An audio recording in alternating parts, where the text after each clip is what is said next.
How many shows can go from Lima to Seattle in the flip of a switch? This one can and does every Thursday. Time to bring in our buddy Nico Moreno. And you're not wearing a hat. What's going on, man? No hat, my man. No hat. Just got a haircut yesterday. I was trying to, Woo! get the hair right. But man, we're just back, man. And of course, there's no other show that can do what you do, John.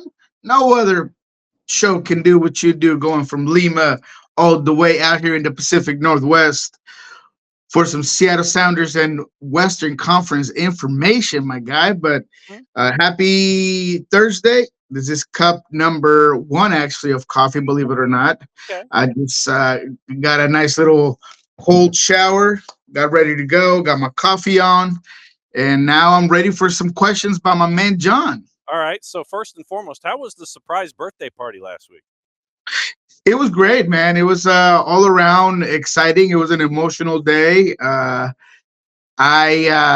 those who don't know, I had my oldest when I was 18. Now he's turning 18, so it's kind of a full circle thing there. My parents showed up. We had some um, pancakes and eggs and everything he likes.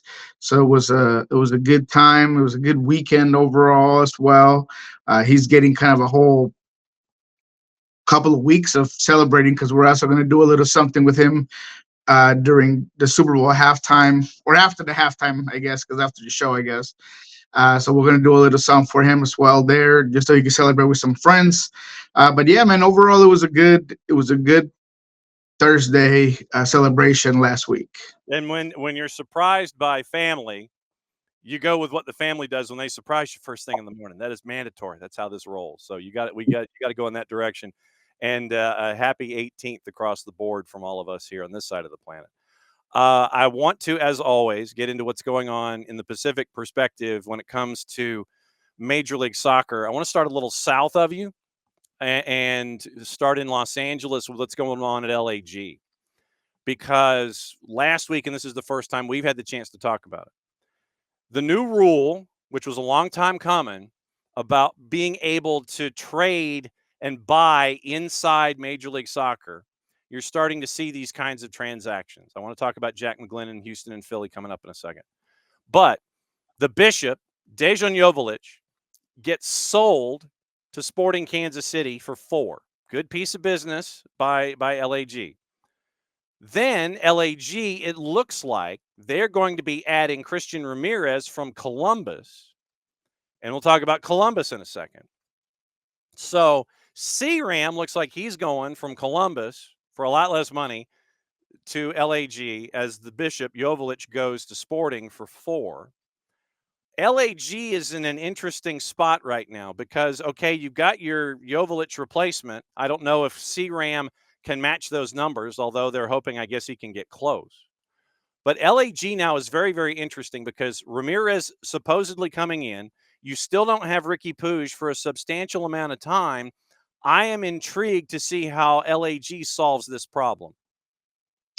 Yeah, I mean, it was a problem mainly because of the salary cap, right? I mean, they wanted to do right by the player. The player wanted more money, deserved more money, and just the way the salary cap currently works, there was no way that the LA Galaxy were going to be able to keep Joveljic. So they do good business, in my opinion, and I think it's a win-win because Sporting Kansas City needed a 9 of this caliber, and I am probably higher on Joveljic than most. I think that he will make Sporting Kansas City his team.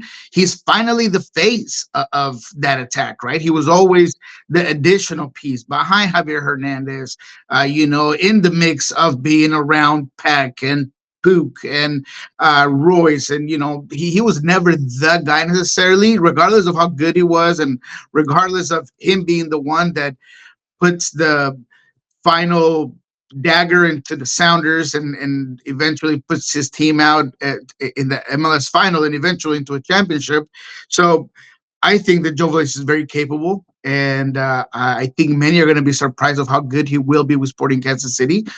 So it goes well for both. Sporting Kansas City gets a guy that they needed in a position of need, and LA Galaxy, because of the demands and because what they had to do, get rid of somebody. And later down the week, or a little bit over a week, we find out about the Christian Ramirez situation. Christian Ramirez, he is not your um, every game franchise type of striker, but he's a double digit striker without a doubt. He's 33, he's experienced, he's intelligent, he is poised in front of goal, he's good on aerial duels.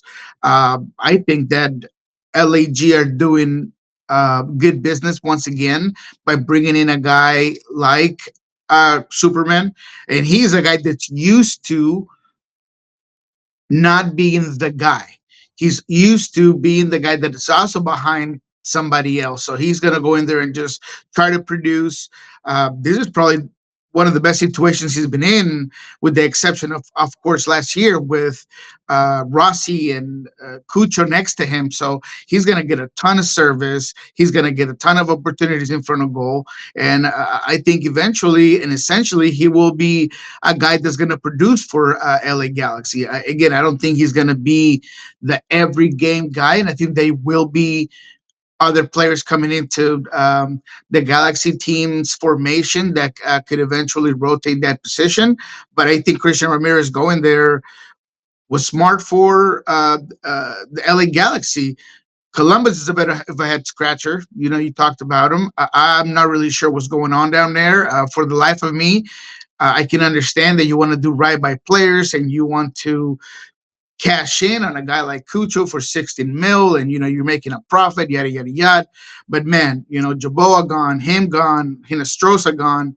I mean, that's a lot of main key players for your club that now you're gonna have to replace. I don't think it's a full on rebuild down there, but it's definitely a full-on remodel. I mean, they're taking the kitchen and the two bathrooms downstairs and they're trying to fix that whole thing up. So definitely substantial, definitely something that's going to be not easy to do, because you don't find Cucho Hernandez signings on trees, and you don't find guys like Hinestrosa either in those sort of situations. So I think Columbus is in for rough start. Obviously, you have a guy like Wilfred Nancy, where that he's used to working with not the most incredible rosters, and he still has a soccer module. He's intelligent. He has obviously pieces to work with in Rossi and other guys that are still part of that Columbus crew team. But a lot of question marks all around when it comes to top teams in the league, specifically in the Western Conference, of course. But there is that sense of MLS in 2025. It's been crazy. It's been amazing in the offseason, but that usually makes for some unpredictability, at least for the start of the season. And I think you're right. I think that Columbus is turning the basement of the house into a mother-in-law suite, and it's going to be interesting to see how they do this and have to do it on the fly, because if you were looking at deadlines, you can still do business with South America for the next 5 weeks or so, depending on the country and depending on the league. But you can't do anything in Europe except for like maybe Turkey and things would have a couple of deadlines that are extended. So Columbus is going to be in a very, very interesting place. Philadelphia, for me, is also in an interesting place, but probably not for the right reason. McGlynn goes to Houston, another one of these deals where the league is finally letting folks get sold inside the league for money and not Garber bucks. 2.1 initially from Houston for McGlynn. Bonuses and metrics can add another 1.4 to the whole thing, and then you get 50. Then you get 50% of a sell on, but you're not getting the full 50%, because initially 60% went to you and 40% went to the other two teams in New York City area, because you violated the dibs zone in getting McGlynn. You went past the invisible fence in your yard, and you got McGlynn. And so now 40% of any sell-on goes to the two in New York area clubs. You get 50%. So you might get $1 million out of 5 or $1 million out of 10. I mean, it's a really screwy situation involving McGlynn. But Philly, Philly now, I want to know what they do with this money. Are they going to just continue to be grinders and go, we're just going to have guys that are going to be tough and we're going to be, grinding things out because that's Philly and that's who we are. And we're going to take our young talent, we're going to sell them on. And then I don't know what you're doing with that money that you're bringing in. I know that you're building infrastructure and things like that, but are you really doing things to benefit the product on the field? So the sale for me from McGlynn presents another interesting question out of Philly. What are you doing with it? How do you replace him? And what are you doing come 25? Yeah, that's a great question, and it's one that's difficult to answer because if it was hard to predict when it was Curtin managing things, now it's even more unpredictable because you got a guy like Cornell that how much power does he really have at this point? How much influence can he, have with the use of those funds? Is it going to be Philly just keeping that money and continue to just inject their academy system and the youth program and get guys here and there that are serviceable? And how much heat is there really in that front office to get somewhere? Because to me, it feels like the expectations dropped with Philadelphia, right? I mean, they were high with Curtin on the bench, but now with a whole new system, with guys gone, with McGlynn gone, a guy that's as good as he had been. I mean, he was one of my favorite guys to see of the young guys.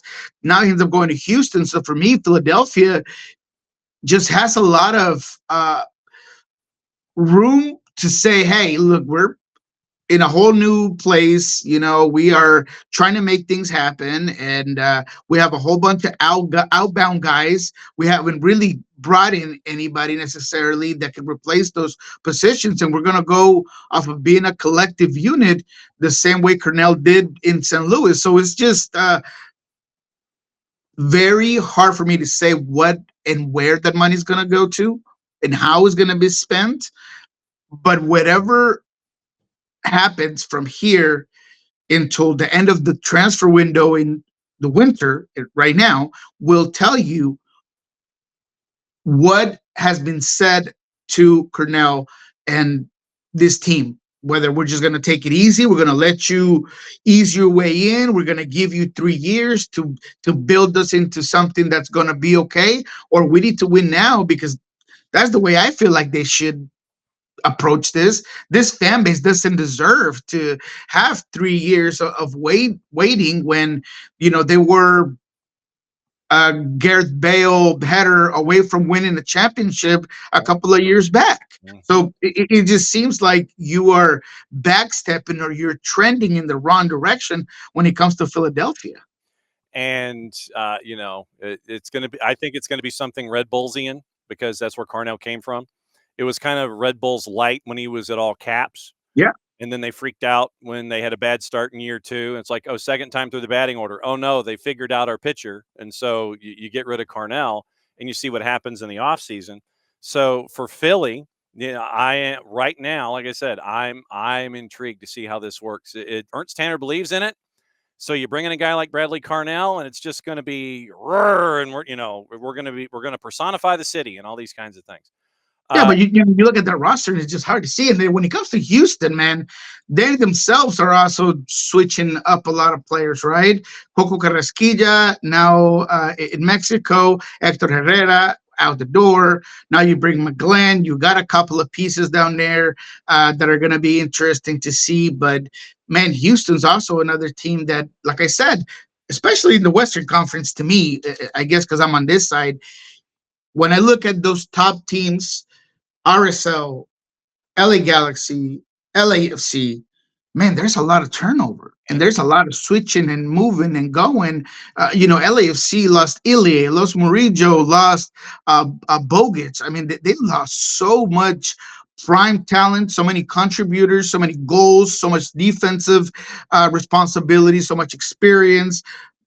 It's anybody's game, and hopefully we'll talk about the Sounders here because they went the other way on you. They maybe did a little bit less, but they kept continuity. They kept a lot of the guys. They have a better gauge on where this team is going to be to start off the season than maybe any of the other top teams in the West. All right, since you opened that door, let's go through that door as you take a sip from your cup number one out of the Rave Green mug. They did not take you with them to Spain, which was disappointing because I was looking forward to the live shots from Marbella with you at like 3:30 in the afternoon at a hotel, kind of kicking back and going, "Yo, look at me, see where I am." You mentioned continuity, and right now, and I mean, you add to continuity in a different way. You bring back Kim Ki-hee, who knows what the system is like, so you're bringing in familiar faces in addition to keeping who you have, and you made the big deal in the offseason. You made big deals in the offseason. Who am I kidding? Where you add to your experience in the midfield, you add to your scoring punch, and you're adding to a nucleus that has been there for a while. I mean, you have, senior roster spots. It's Areola, Atencio, Bell, Leo Chu, Ferreira, Fry, Yamar Gomez Andrade, Danny Leva, Georgie Manungu, JP, Jordan Morris, Masofsky, Reagan, both rolled-ons, Rusnák, Nuhu, Obed Vargas, who's getting interest, and we can talk about that in a sec, and then PDV. You've got 4 homegrowns as part of your supplementals. Then you've got international roster spots attached to Manungu and PDV. DP right now, Areola, U22s, Josh Atencio, and Leo Chu. So you got all of the Seattle influence and everybody that's been there for a while. You add pieces like Areola and Jesus Ferreira. You mentioned the why. I think it is going to be the Wild West this year with the changes with the 3 teams that finished above Seattle in the regular season standings. You have stability, then you add firepower and experience in the midfield. How is it integrating from what you've been able to discern so far here in training camp? It's been a smooth transition and adaptation to all new components, including a lot of the young guys that you mentioned already.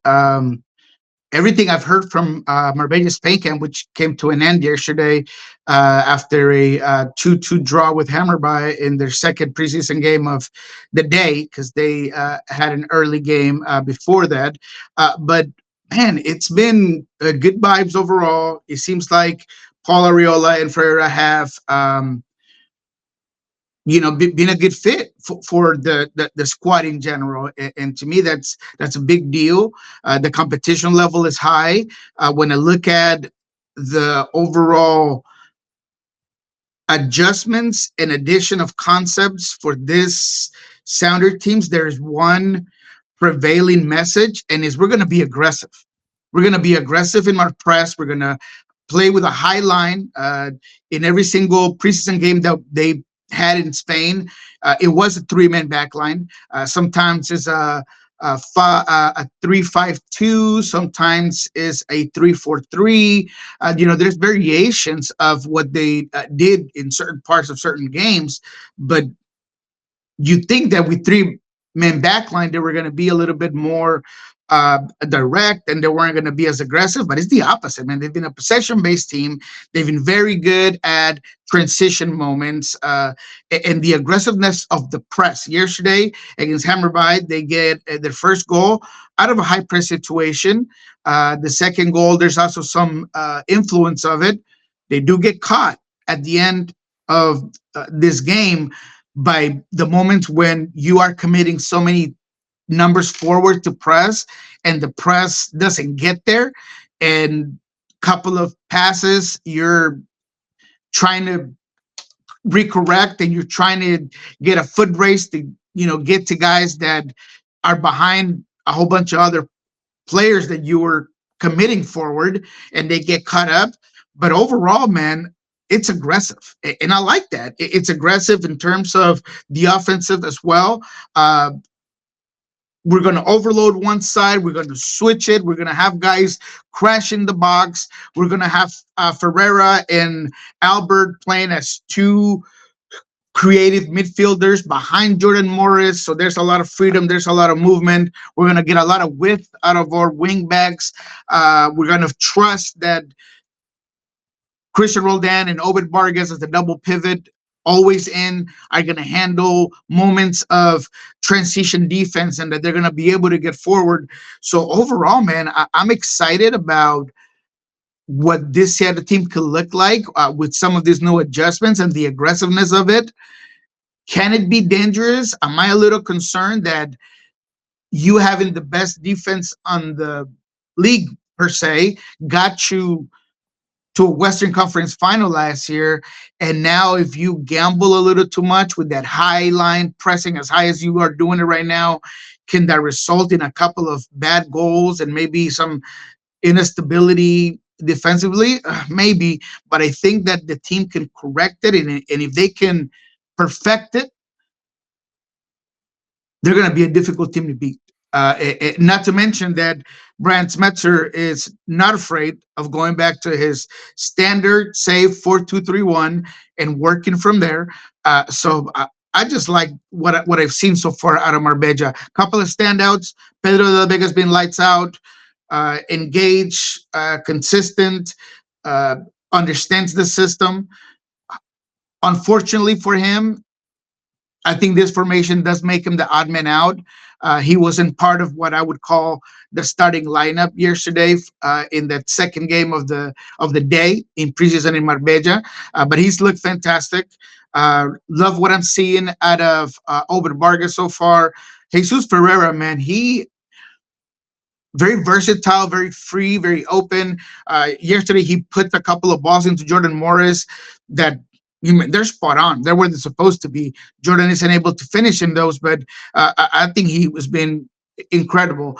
On the defensive end, Kalina is a guy that does not have a contract with the Sounders, but as a wing back, he's been very, very good. I have asked Brian about him. He continues to praise this kid. I think he is a player that could potentially earn an early contract with the Sounders, especially knowing that Reed Baker-Whiten had a hamstring injury.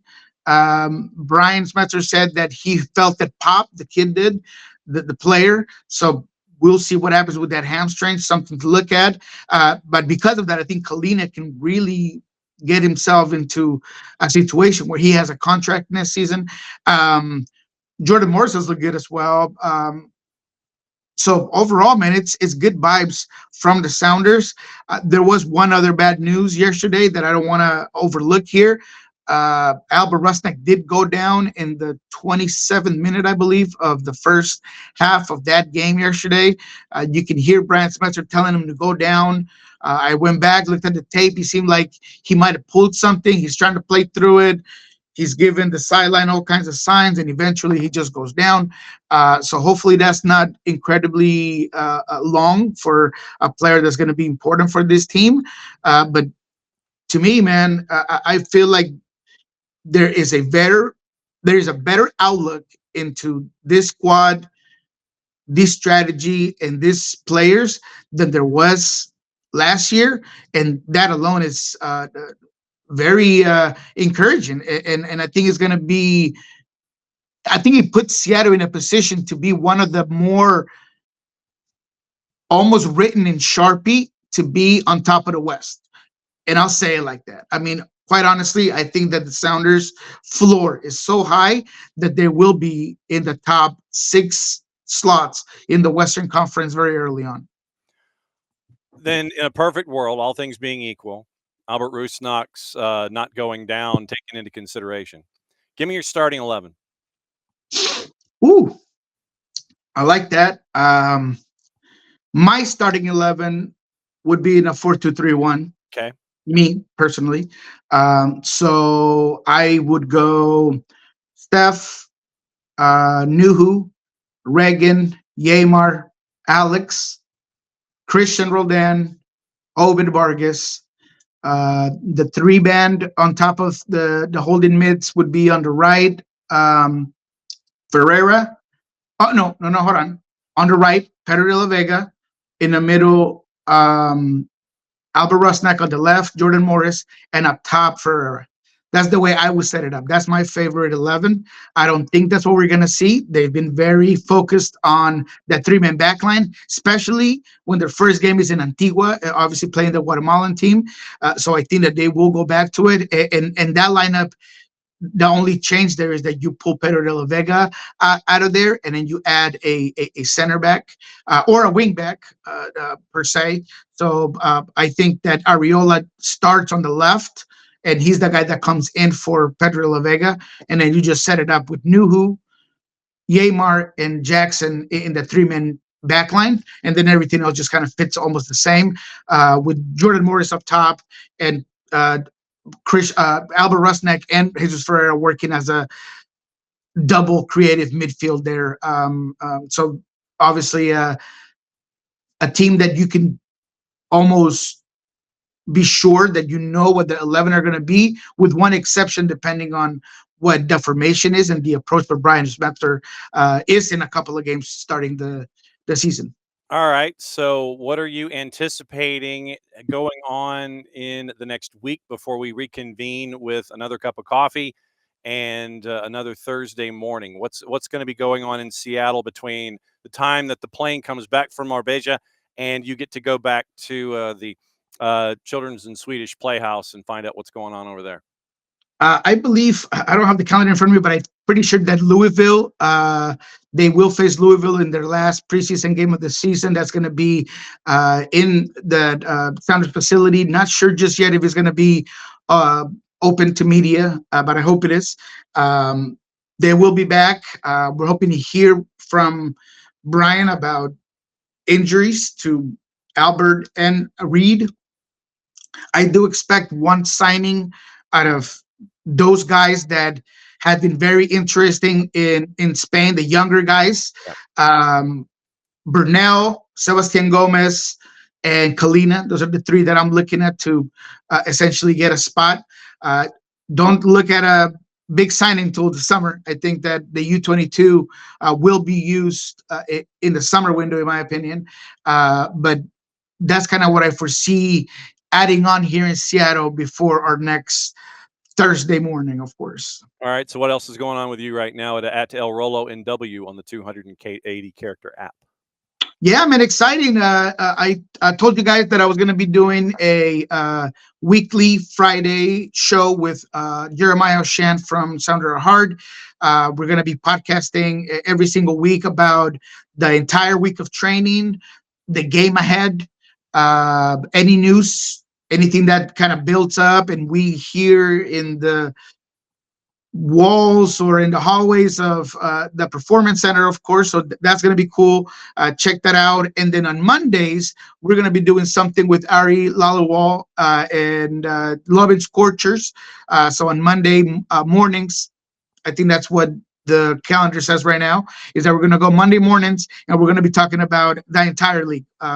Obviously focused on the Seattle Sounders, but we're going to also expand on to the week that was, a couple of news items, maybe the teams that are more exciting in the Western Conference, like LAFC, LAG, the Timbers, of course, because they are the arch rivals here down south. So going to be interesting how that plays out.